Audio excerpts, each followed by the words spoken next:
Well, good morning. Welcome to this Mark's Reviews and Tutorials video. Going to show you how to change a key out here. This is actually a Jeep Wrangler key, but this is going to be the same for many different types of keys out there, particularly for Jeeps.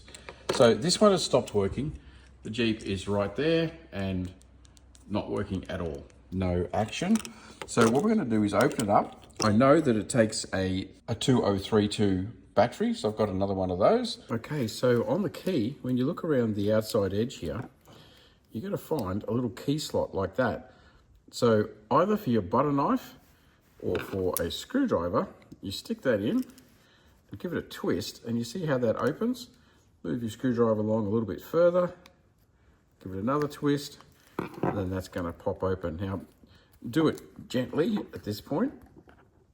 Right, we're going to give it another twist down here. This is a Jeep key, it needs to be waterproof, so they've got a good high edge and a rubber seal on it. So there we go, you can see there that rubber seal. And here's the battery.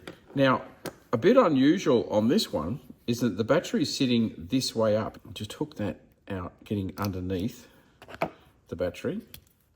Tip him out. If you have a look down in here, it actually says plus. And when you look on the battery, you see the plus here. So that plus side needs to go down. When you're changing this, particularly if your battery is okay, just check all these terminals are still bent up and touching. So these 2 points here need to be up so it touches the battery. These need to be up so that it touches the contactor in here. And these little three guys in here need to be bent up too so that they're touching the battery. And then, yeah, this little rubber bit here, that's important, particularly in a Jeep, that you want to be keeping your keys dry. So, I'm going to do an extra little thing here. I'm going to test the new battery and the old battery with a multimeter, just to see where they're at. Here's the old battery.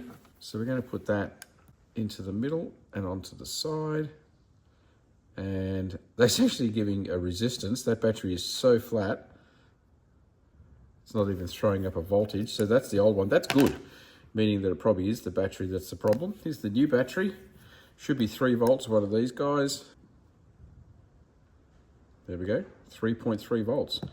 Awesome. So that one's in really good condition. No doubt that's going to fix the problem with the key. You don't have to do that. You can just assume your batteries. If you're having a problem, you switch the battery and it still don't work, then that's when you start to make sure that all of these are in the right position. But now we'll put the positive to the side that says positive. Put that in like that. And we are going to simply put that back together again. Just make sure it all stays together, everything's lined up, particularly with that rubber seal. Here we go, that's all in place. Press it closed.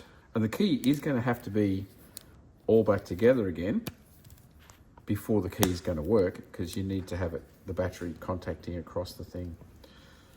So, there we go.